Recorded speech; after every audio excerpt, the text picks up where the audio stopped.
ඉරානයට මම යන මේ ගුවන් ගමන පුරාවටම කුතුහලය සේම චකිතය හිත පුරා වරින් වර මට මතුවෙමින් තිබුණා. ලක්ෂ 68ක කෙබාබ් එකක් මම කන්නේ. යුරෝපීය රටක ලක්ෂණ මිශ්‍ර වුණු ස්වභාවයක් තමයි මට දකින්න ලැබෙන්නේ. මේ තියෙන්නේ ඉරානයේම නිෂ්පාදනය කරන වාහන. This is coconut product of Sri Lanka. මෙන්න ලංකාවේ පොල් ගෙඩියක් අතට ගන්න පුළුවන් කමක් හම්බ වෙනවා ඉරානයේදී. මෙන්න පොලේ තවත් පැත්තක්.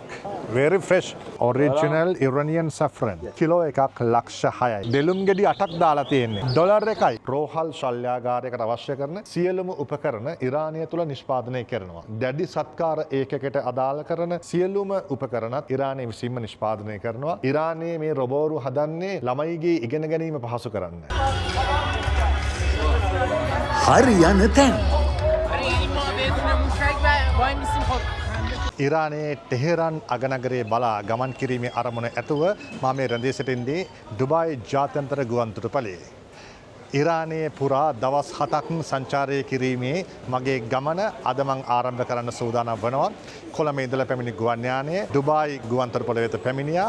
ඩුබායි ගුවන්තොටුපළෙන් තමයි දැන් ඉරානයේ ටෙහෙරාන් නගරයේ බලා ගමන් කරන ගුවන් යානය වෙත ගොඩවන්නට මට තියෙන්නේ. ඉරානය කියන්නේ මේ දවස්වල මතභේදාත්මක පුවත් මවන ආන්දෝලනාත්මක පුවත් මවන රාජ්‍යයක් බවට පත් වෙලා තියෙනවා. ඒ නිසා ඉරානයට ගමන් කිරීම අවදානම් සහගත නැද්ද කියන එක සමහර වෙලාවට ඔබට මතුවන්නට පුළුවන්.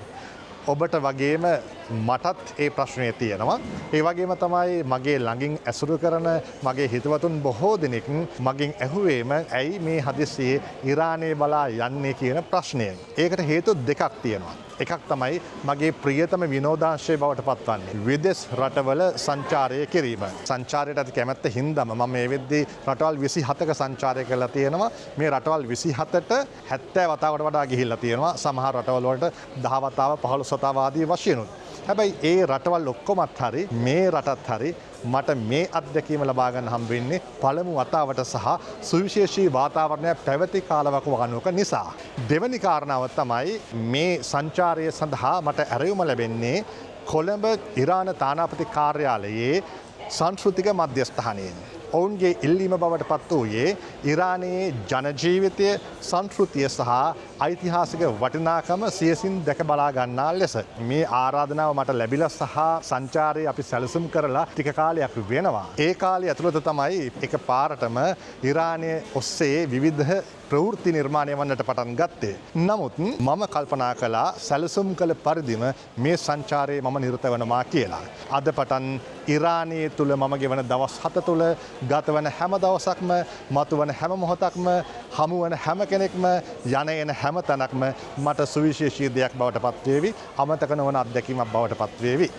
ඒක නිසා මෙතන ඉඳලා මම ඉරානයෙන් යලි එනතුරු මම ඒ ගමන යන්නේ ඔබත් එක්ක.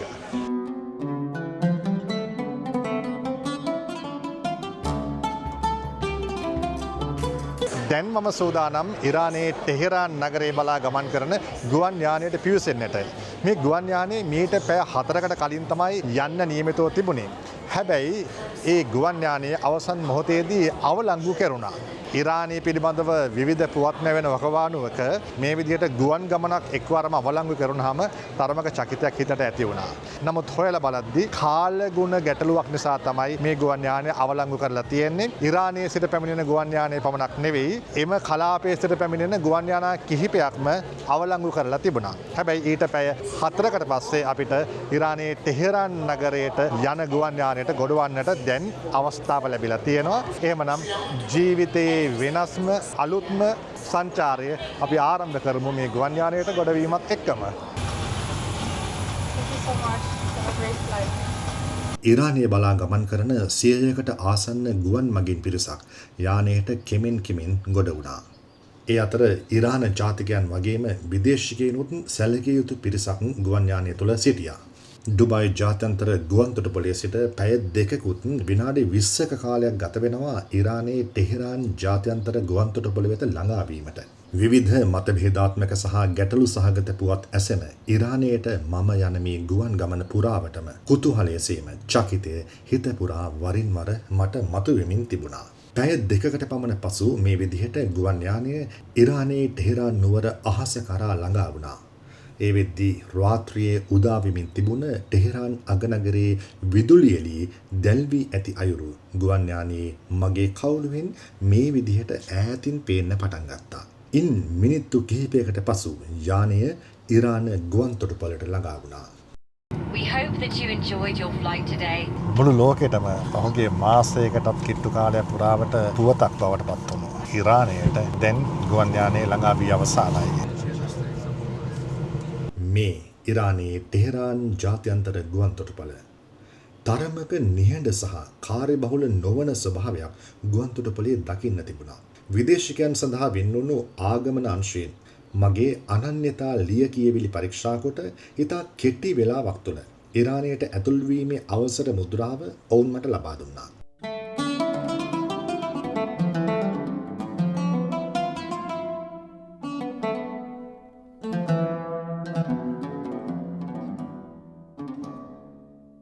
ගුවන් තොටුපළට මාව පිළිගන්නට පැමිණ සිටි ඉරාන ජාතික හිතවතා සමගින් හෝටලයට යන වාහනයට මම ගොඩ වුණා.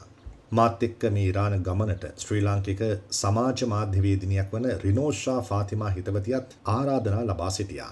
එහෙනම් අපි ඉරාන දේශයට පැය තියලා ඉවරයි. දැන් ඉරාන දේශයේ ගමන ආරම්භ කරන්න සූදානම් වෙන්නේ.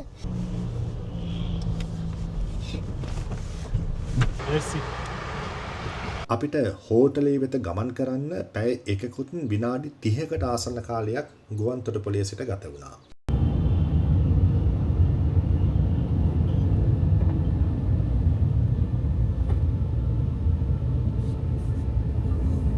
මේ තමයි ඉරානයේ පළමු දින 4 මම නවාතැන් ගන්න පර්සියන් එවින් හෝටලය.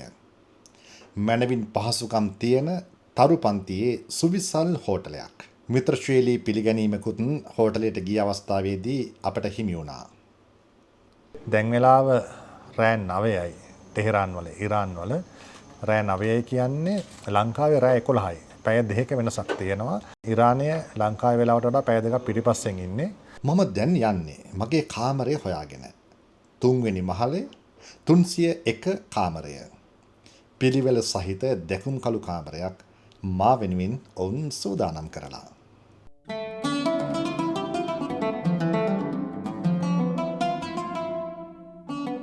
කාමරයේ හැඩවැඩ බලලා මම කෙලින්ම ආවේ රෙස්ටෝරන්ට් එකට රාත්‍රී ආහාරයට. කෑමවල ගානත් එක්ක හරිම ලස්සන කතාවක් මට එතනදී ඔයගලන්ට කියන්න පුළුවන්කමකුත් ලැබෙනවා. මම මේ යන්නේ ලක්ෂ ගානක් මිලියන ගානක් වටින රෑ කෑම වේලක් කන්න. Saffron kubide kebab with rice. Charging the room? 301. දැන් මම ඔයගලන්ට පෙන්වන්න යන්නේ වෙනම කතාවක්. ඉරානයේ කෑමවල ගාන මේ මං ගත්ත කෙබාබ් එක This is a real rial tax. අබිට් ටැක්ස් ටැක්ස් එක්ක මං ගන්න කෙබාබ් එක මිලියන 6.8ක් ලක්ෂ 68ක කෙබාබ් එකක් මම කන්නේ. ලක්ෂ 68ක් කියන්නේ ඩොලර් 4ක් වගේ. 1,68 ලක්ෂයක තව කෙබාබ් එකක් තියෙනවා. අනියන් සුප් එක ලක්ෂ 15යි. හැබැයි ලක්ෂ 15යි කියන්නේ ඩොලර් 1යි. ඩොලර් 1යි කියන්නේ ලංකා සල්ලි රුපියල් 300ක්නේ. ඉරානයට මුදල් ඒකකයට මුණ පාන්න සිද්ධ වෙලා තියෙන විපත තමයි මේකෙන් පේන්නේ. මෙන්න saffron kubide kebab. saffron තියෙන හින්දා තමයි මම මේ කන්න ආස හිතුනේ. මොකද saffron mix kebab එකක් හරි කෑමක් හරි මම කවදාවත් කාලා තිබ්බේ නැහැ. ආයුබෝවන් වණක්කම් අස්සලාම් අලයිකුම්. ඉරානයට අලුත් දවසක් උදා වෙලා මගේ ජීවිතයට අලුත් අත්දැකීමක් විඳගන්නට අවස්ථාව උදා වෙලා මේ ඉරානයේ මගේ දෙවැනි දවස. ඊයේ රාත්‍රියේදී මම මේ හෝටලෙට ආපු නිසා හෝටලේ එලිමහනවත් ඉරානයේ මේ ටෙහෙරාන් නගරයේ වටපිටාවේ ස්වභාවයවත් දකින්න පුළුවන් කමක් මට ලැබුණේ නැහැ. ඒ නිසා දැන් තමයි මම පළමු වතාවට මේ හෝටලේ ඉදිරිපස දකින්නේ. යුරෝපීය රටක ලක්ෂණ මිශ්‍ර වුණු ස්වභාවයක් තමයි මට දකින්න ලැබෙන්නේ. ඇතැම් ගොඩනැගිලි ඒ වගේම මේ ගස්වැල් වල ස්වභාවය සහ මේ පහන් කණු වල ස්වභාවය තුළ පවා යුරෝපීය ස්වභාවයක් දකින්න ලැබෙනවා. හැබැයි මේ හෝටලයේ ගොඩනැගිල්ලේ ස්වභාවය තුළ නම් මම දකින්නේ මැද පෙරදිග සංස්කෘතිය හා මිශ්‍ර වුණු ස්වභාවයක්. පර්සියන් එවින් හෝටල් තමයි අපි ඉන්න හෝටලය. තරමක් විශාල හෝටලයක්. හරිම පැහැබර සහ හරිම පැහැදිලි උදෑසනක් තමයි අද. හැබැයි මේ වෙනකොට ටෙහෙරාන් නගරයේ උෂ්ණත්වය බවට පත්වන්නේ සෙල්සියස් අංශක 7යි. සීත ස්වභාවයක් දකින්න ලැබෙන්නේ. මේ පරිසරයේ සුවදායක බව, මේ පරිසරයේ සෞම්‍ය බව මගේ සංචාරයේ පුරාවට දකින්න ලැබෙන්න කියලා මම ප්‍රාර්ථනා කරනවා. ඉරානය කියලා කියන්නේ භූගෝලීය වශයෙන් ගත්තාම බොහෝම විශාල රාජ්‍යයක්. මැද පෙරදිග තියෙන දෙවන විශාලම රාජ්‍යය, ආසියාවේ තියෙන 6 වන විශාලම රාජ්‍ය වගේම ලෝකයේ තියෙන 17 වන විශාලම රාජ්‍ය බවට පත්වනවා. ඒ වගේම ජනගහනය අතින් ගත්තාමත් කෝටි 9කට අධික පිරිසක් ජීවත් වන රටක් ඉරානය කියලා කියන්නේ. දැන් මම ඔබව එක්කගෙන යන්නේ හෝටලේ රෙස්ටෝරන්ට් එකට. ඒ අන් කිසිවක් නිසා නෙවෙයි. ඉරාන ජන ජීවිතයේ වටිනාම අංගයක් අපිට එතනදී දැක බලා ගන්න පුළුවන් නිසා. ඒ තමයි ඉරාන ජනතාවගේ ආහාර සංස්කෘතිය තුළ සෞඛ්‍ය සම්පන්න ආහාරවලට මුල් තැනක් ලබා දී ඇති බව පෙන්වන්න පුළුවන් වීම. මම දැන් බුෆේ එක ගාවට අවිල්ලා තියෙන්නේ. මේක මම හරි කැමති දෙයක්. ඔලිව් සැලඩ් එකක්.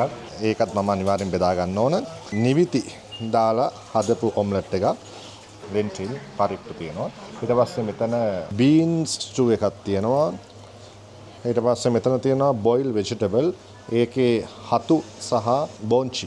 ඊට අමතරව මෙතන තියෙනවා බිත්තර, චීස් බ්‍රෙඩ් තියෙනවා, වොෆල් තියෙනවා. ඊට අමතරව වයිට් චීස් දකින්න පුළුවන්කම තියෙනවා.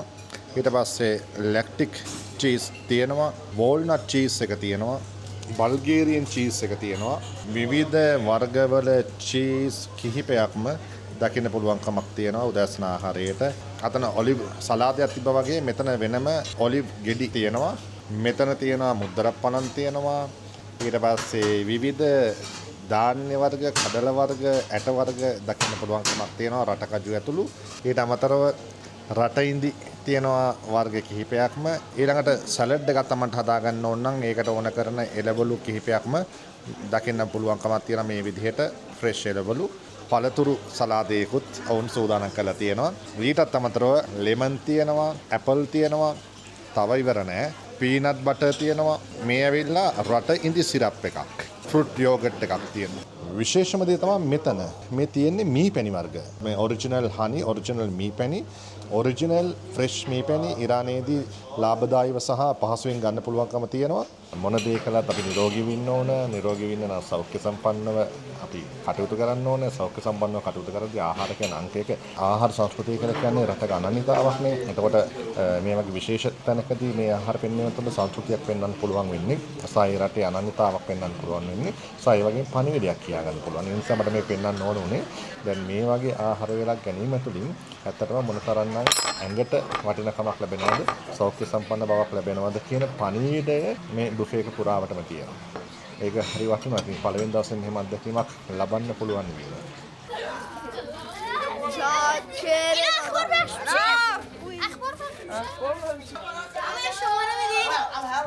شما نمیدونی که برام بفرستیم؟ سلام، خوب هستین؟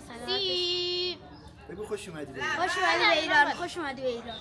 خداحافظ. මේ පුංචි දරුවෝ ටික මට හම්බ වුණේ හෝටලේ ඉඳලා මම ටෙහෙරාන් නගරයට ආපු වෙලාවේ. ඉරාන ජන ජීවිතය දැක බලා ගැනීමේ සහ ටෙහෙරාන් පරිසරය දැක බලා ගැනීමේ කුතුහලය වෙනුවෙන් තමයි මම උදෙන්ම මේ විදිහට පාරට බැස්සේ. ඉරානයට තියෙන්නේ බොහොම පැරණි ඉතිහාසයක්නේ. ඒක අවුරුදු 7000කට වඩා පැරණි. කලින් පර්සියාව තමයි අද ඉරානය විදිහට හඳුන්වන්නේ. ඉරාන් කියන වචනේ පර්සියානු තේරුම ආර්යයන්ගේ දේශය කියන එක. ඉස්සර මේ ප්‍රදේශයේ ඉඳලා බටහිර ඉන්දියාව දක්වාම එකම ආර්ය අධිරාජ්‍යයක් පැවති බව තමයි ඉතිහාසයේ දැක්වෙන්නේ. අද භූගෝලීය සහ දේශපාලනික වශයෙන් ඇතිවුණු බෙදීම් නිසා තමයි ඉරානයේ ඉඳලා ඉන්දියාව දක්වා විවිධ රටවල් නිර්මාණය වෙලා තියෙන්නේ. ඔන්න හෝටලෙන් එළියට ආවා. ටෙහෙරාන් නගරේ පුරා ඇවිදීමේ සංචාරය ආරම්භ කරන්න බලාපොරොත්තු වෙන වාහන වලින් මහ ජනතාවගෙන් කාර්ය බහුල වුණු ප්‍රදේශයක් තමයි අපිට දැන් දකින්න තියෙන්නේ. ඊට අමතරව මේ තියෙන වාහන වලින් සමහර වාහන ඉරානයේම නිෂ්පාදනය කරන වාහන. මේ තියෙන්නේ ඒක උදාහරණයක් ඒ වාහන වලට. This name is Saipa, no? Saipa, yes. Saipa. All right, so now we are in Tajik Square. Now we are in the north of Tehran. මාත් එක්ක මේ නගර සංචාරයට තවත් පිරිසක් එකතු වෙනවා. ඉරාන හිතවතුන් පිරිසක් සහ වෙනත් රටවලින් පැමිණි මට වගේම ආරාධනාවක් ලැබුණු තවත් මාධ්‍යවේදීන් කිහිප පොලක් මෙහි සිටිනවා. මේ පිරිසත් එක්ක එකතු වෙලා මම දැන් යන්න සූදානම් වන්නේ ඉරානයේ වෙළඳපොළක් දැක බලා ගන්න.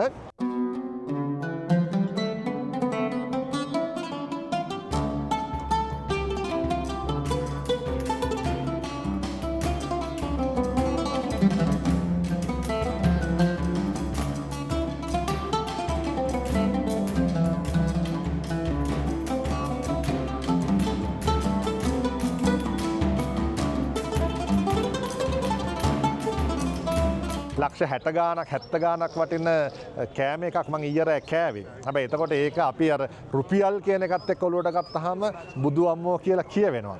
හැබැයි මේ වෙනකොට මේ රටේ මුදල් ඒකකයේ භාවිත කරන ස්වභාවය අනුව ඔවුන් ඇත්තටම මිලියන ගණන් වලින් ලක්ෂ ගණන් වලින් තමයි වියදම් කරන්නේ. එතකොට ඒක අපි ලංකාවත් එක්ක hi friend. Hi, how are you? Hello, Mr. Harry Potter in Iran, in Persia. He is the translator for our team. Right now we are in Tehran, in Tajikistan, in the north of Tehran. You can see documentary, you can see how is the real Persia and real Iran by Mr. Harry Potter. Okay, Nice name, nice name. Brother, $1 dollar, when we convert it to real, it's 1.6 million. It's very, these days, because of the condition, it's very changeable. ඉරාන rial එක ඒ අය මේ මිලියන ගණන් වලින් කියන්නේ නැහැ. One is real, the other one is Tuman. Tuman. 2 months. So maybe next year, if you come here, you can see it's not million moved. One tuman is 10 reals. One tuma is 10 real. 10,000 tuman, it means 100,000 real.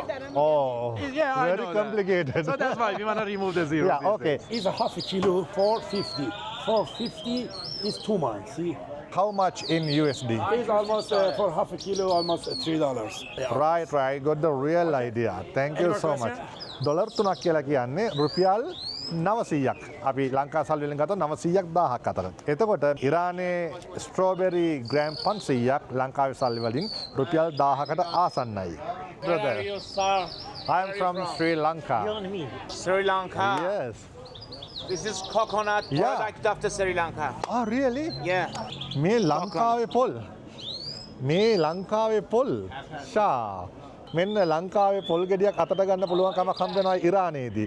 $3. ලංකාවෙන් කියන්නේ පොල්. ඉරානයේ විකුණන්නේ dollar 3කට කියන්නේ සාමාන්‍ය average විදිහට ගත්තාම රුපියල් 1000කට ආසන්නම. Thank you so much. Thank you so much. Assalamu alaikum. මේ ඉරානයේම කුළු බඩු වර්ග තමයි මෙතන දකින්න පුළුවන් කමක් තියෙන්නේ. How much? Chili powder. 120. 100 gram. Thank you. මෙන්න පොලේ තවත් පැත්තක්.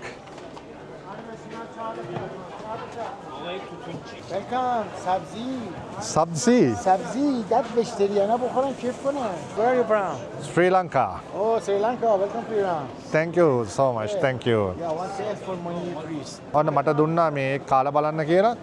Very fresh and tasty. Okay. Thank you so much. توت فرنگی. Toot Farangi. Okay, توت فرنگی.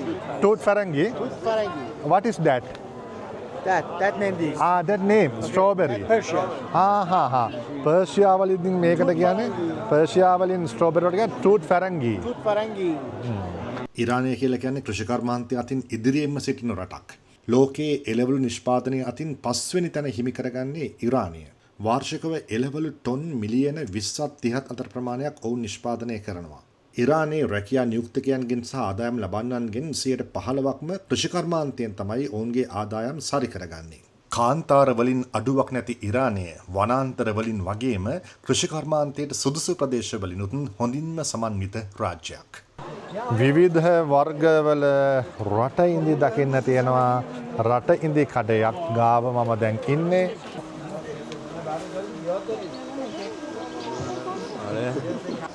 Sri Lanka. Yeah, you from Iran? Iran, I'm from Persia. ගොඩක් අය සතුටින් කතා කරනවා. හරි මිත්‍රශීලීව කතා කරනවා.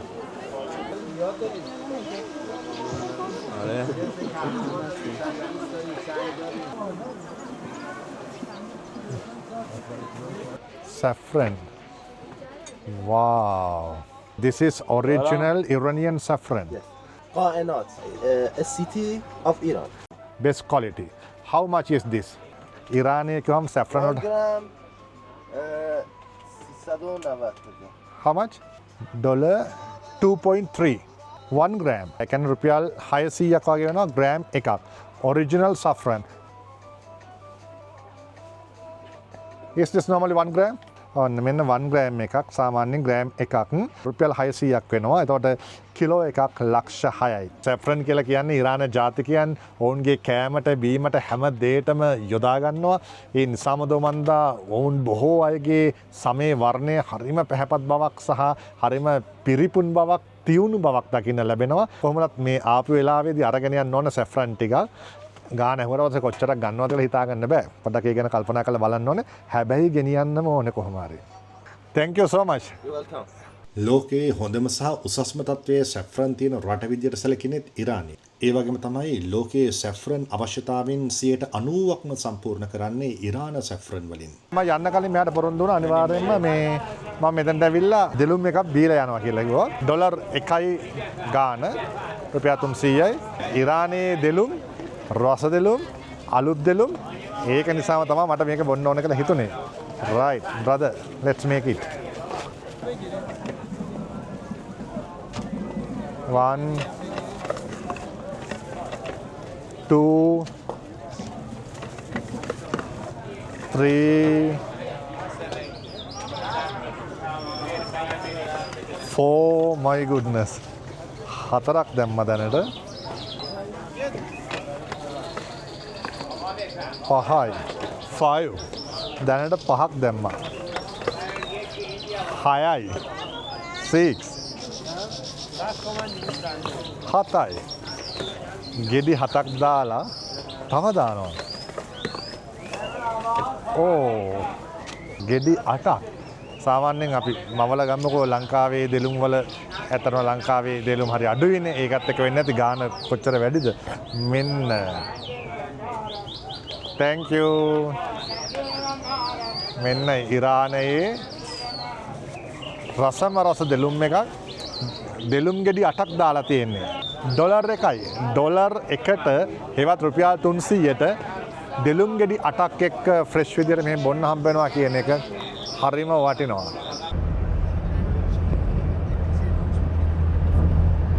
ඉරාන ජන ජීවිතයේ ඒ විදිහට නිදහසේ දැක බලා ගන්න අවස්ථාව ලැබුණු අපිට ඊට පස්සේ ඉරානයේ නූතන තාක්ෂණික දියුණුව දැක බලා ගන්න හොඳම තැනකට යන්න ඉඩක් ලැබුණා. ඒ ගිය වෙලාවේ අපිව බොහොම සතුටින් පිළි අරගෙන ඒ ස්ථානය ගැන පැහැදිලි කිරීමක් ඒ අය අපිට කළා. පාදිස් ටෙක් පාක්. පාදිස් කියලා කියන්නේ පැරඩයිස් කියන එක. පාරාදීසය. ඉරානයේ නව නිර්මාණාත්මක නව නිෂ්පාදන සහ නව තාක්ෂණය පිළිබඳව ලෝකයාට ඉරාන ජාතිකයන්ට කියා දෙන උද්‍යානයක් සහ ස්ථානයක්. එතකොට මේ පැරඩයිස් කියන යෙදුමෙන් තමයි මේ පාදිස් කියන පර්සියානු වචනේ නිර්මාණය වෙලා තියෙන්නේ. ඉරානයේ මේ වෙද්දි සිදු කරන බොහෝ තාක්ෂණික සහ නව නිෂ්පාදන ඉරානයේ භාවිතයට ගන්නවා වගේම යුරෝපයේ ඇතුළු බොහෝ රටවලට ආනයනය කරනවා. ඒ වගේ නිෂ්පාදන රාශියක් මේ ස්ථානයට ආපු අපිට බලා ගන්න පුළුවන් වුණා. ඉරානය තුළ වෛද්‍යමය උපකරණ නිෂ්පාදනය කිරීම සම්බන්ධයෙන් උදාහරණ කිහිපයක් දකින්න ලැබෙනවා මේ ඇතුළට ගියාම. මෙතන විශේෂම කාරණාව made in Iran. පිළිකා රෝගීන් සඳහා අත්‍යවශ්‍යම වූ උපකරණයක් මේක. මේ උපකරණ ඉතාමත් මිල අධිකයි. මේ යන්ත්‍රය දැනට නිපදවන්නේ ලෝකයේ රටවල් 3ක පමණයි. ඉරානයත් ඊට අයත්. මෙය පිළිකා ප්‍රතිකාර සඳහා යොදා ගන්නා අත්‍යවශ්‍ය ලීනිය එක්සලරේටර් යන්ත්‍රයක්. ඔබට දැක්ක ගමම පැහැදිලි වෙනවා සම්පූර්ණයෙන්ම රෝහලක ශල්‍යාගාරයක් හා සමානයි. ඔව් රෝහල් ශල්‍යාගාරයකට අවශ්‍ය කරන සියලුම උපකරණ ඉරානය තුළ නිෂ්පාදනය කරනවා. සර්ජරි බෙඩ් එකේ ඉඳලා අනෙකුත් අදාළ සියලුම උපකරණ පහසුකම් මේ සියල්ලම ඉරානය විසින් නිෂ්පාදනය කරනවා. දැඩි සත්කාර ඒකකට අදාළ කරන සියලුම උපකරණත් ඉරානය විසින්ම නිෂ්පාදනය කරනවා. ඔබට පේනවා උපකරණ සියල්ල මෙතන ඔවුන් ඉරාන නිෂ්පාදන විදිහට ඉරානයේ නිෂ්පාදකයන් විසින්ම රජයේ මැදිහත් වීම මත සිද්ධ කරනවා. මේ දැක්කාම හිතා ගන්න පුළුවන් මේක මොකක්ද කියලානේ. දන්තාගාරයක නැත්නම් ඩෙන්ටල් ක්ලිනික් එකක අපිට අනිවාර්යයෙන්ම දකින්න ලැබෙන උපකරණයක්. මේ සම්පූර්ණ පද්ධතියම මේ වෙනකොට ඉරානය තුල නිෂ්පාදනය වෙනවා. මේ තියෙන්නේ ඉරානයේ නිෂ්පාදනය කෙරෙන මැමෝග්‍රැෆි යන්ත්‍රයක්. එය පිළිකා ලක්ෂණ හඳුනා ගැනීම සඳහා යොදා ගන්නා යන්ත්‍රයක්. මේ රූපලාවන්‍ය සත්කාර සඳහා නිපද වූ ලේසර් මැෂින් එකක්. මේ ඉරානයත් කොරියාවත් එකතු වෙලා නිෂ්පාදනය කරන දන්ත ශල්‍යමය උපකරණයක්. මෙන්න මේ උපකරණය හරිම විශේෂයි. නිවසේදී හරි මහමගදී හරි යම් කෙනෙක් අනතුරකට හෝ දරුණු රෝගයකට ලක් වූහොත් එම ස්ථානයට යන වෛද්‍යවරයාට මේ උපකරණය රැගෙන යන්න පුළුවන්. එවිට එම රෝගියා රෝහලට රැගෙන එන විට සූදානම් කර තැබීමට අවශ්‍ය සියලු බෙහෙත් වර්ග සහ ප්‍රතිකාර වලට අවශ්‍ය කරන උපකරණ සියල්ල රෝහලේ සිටින වෛද්‍යවරුන්ට දුර බැහැර සිටින රෝගියා අසල තිබෙන මේ යන්ත්‍රය හරහා නිරීක්ෂණය කරගනිමින් සූදානම් කරගන්නට පුළුවන්. මේ උපකරණ පද්ධතිය නිසා රෝගියා රෝහලට ගෙන ආ විගස ප්‍රතිකාර ආරම්භ කළ හැකියි. මේ තියෙන්නේ ඉරානයේ නිෂ්පාදනය කරන සැත්කම් සඳහා යොදා ගන්නා තවත් ශල්‍යාගාර මැෂින් කිහිපයක්. මේ උපකරණ දැනට රටවල් 17කට ඉරානය ආනයනය කරනවා. මේ විවිධ ශල්‍යමය ප්‍රතිකාර සඳහා ශරීරයට බද්ධ කිරීමට අවශ්‍ය උපකරණ වලට උදාහරණ. ඉරානයේ තුලම නිෂ්පාදනය කරලා ලෝකයට ගෙන යන ඖෂධ වර්ග මෙහි දක්නට ලැබෙනවා. අපි උදාහරණ කිහිපයක් බලමු. Vitamin D3, calcium hydroxide, biotin. ඊට අමතරව මෙන්න මේක ගැන ඔහු විශේෂම සඳහන් කළා. පියයුරු පිළිකා මර්ධනය කිරීම සඳහා යොදා ගන්නා ඖෂධයක්. රොබෝවරුන් මේ ඉන්නේ. ඉරානයේ හදන රොබෝවරු. ඉරානයේ මේ රොබෝවරු හදන්නේ ළමයිගේ ඉගෙන ගැනීම පහසු කරන්න. ගණිත සහ විද්‍යා විෂයන් හදාරන පාසල් දරුවන්ට ඒ විෂය පහසු කිරීම අරමුණු කරගනිමින් තමයි මේ තාක්ෂණය හඳුන්වා දෙන්නේ. මේ රොබෝ තාක්ෂණය. මේ තියෙනෙත් ඒකටම උදාහරණයක්. ගණිතය හුරු කරවීම සඳහා තාක්ෂණය යොදා ගැනීම.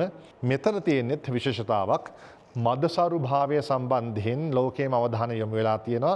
ඉරානයත් මේ වෙද්දී ඔවුන්ගේ නිෂ්පාදන හරහාම ඊට අදාළ කරන තාක්ෂණයක් හඳුන්වා දීලා තියෙනවා.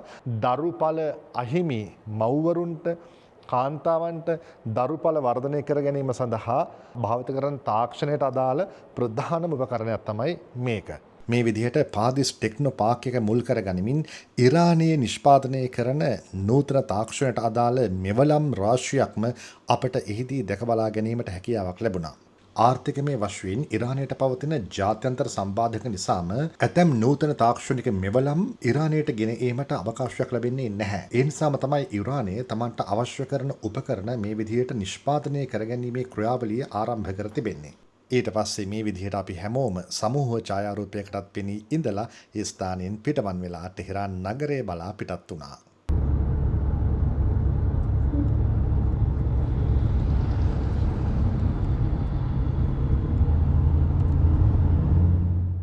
ටෙහෙරාන් නගරයේදී අපි දහවල් ආහාරය ගන්න ආපු හෝටලයත් හරිම ලස්සන තැනක් හින්දා එතනත් මට ඔයාලට පෙන්වන්න හිතුණා.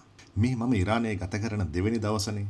මේ වෙනකන්නම් කිසිම ගැටුම්කාරී සිදුවීමක් අත්දැකීමක් හෝ මට මුහුණ පාන්න සිද්ධ වුණේ නැහැ. මම විශ්වාස කරනවා ඉදිරි දවස්වලත් හොඳම දේ, සුබම දේ, සුන්දරම දේ පමණක්ම මට අත්විඳින්න හැකියාවක් ලැබේ කියලා. කොහොම වුණත් යන එන හැම තැනකම මම යන්නේ ඔබත් එක්ක නිසා ඒ හැමදේම ඔබට බලා ගන්න අනිවාර්යයෙන්ම පුළුවන්.